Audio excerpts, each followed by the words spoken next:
Blessed மிக்காயல் ரூவா 1836ல இத்தாலியில பிறந்திருக்காரு.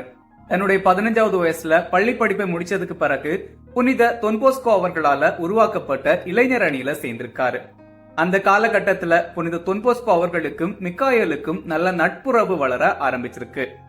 Don Bosco அவர்களால உருவாக்கப்பட்ட இளைஞர் அணி பின்னாளில் புனித சலேசியர் சபையா உருவாக்குறதுக்கு மிக்காயல் தொன்போஸ்கோவுக்கு பேருதவியா இருந்திருக்காரு.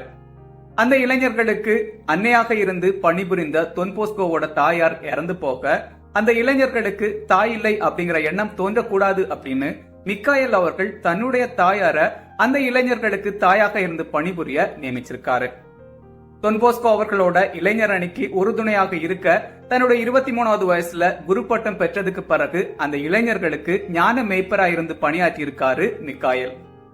தன்னுடைய 26வது வயசுல தொன்போஸ்கோவிடமிருந்து விலகி துணை வால்டாக்கா அப்படிங்கிற குழு ஆரம்பிச்சு அதுக்கு முதல்வரா இருந்து பணியாற்ற ஆரம்பிச்சிருக்காரு மிக்காயல். ஒரு கட்டத்துல தொன்போஸ்கோ அவர்களால உருவாக்கப்பட்ட இளைஞர் அணிய திருத்தந்தை 13ஆம் லியோ அவர்கள் அங்கீகரிச்சு புனித சலேசியன் சபையா ஏற்றுக்கொண்டிருக்காரு. தொன்போஸ்கோ அவர்கள் இறந்ததுக்கு பிறகு சலேசியன் சபையை வழிநடத்தக்கூடிய பொறுப்பை மிக்காயல் ஏற்றுக்கொண்டிருக்காரு. தொன்போஸ்கோ அவர்கள் இறக்கிறப்போ 57ஆக இருந்த சபை குழுமங்கள் 345ஆகவும் 773ஆக இருந்த சலேசியர்கள் 4000 பேராகவும் அதிகரிச்சிருக்காங்க.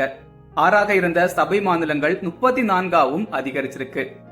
இறுதியா மிக்காயல் தன்னுடைய 73வது வயசுல அதாவது 1910ஆம் ஆண்டு இறந்து போயிருக்காரு. ஏப்ரல் 6 பிளஸ்ட் மிக்காயல் ரூவா ஃபீஸ்ட் டே.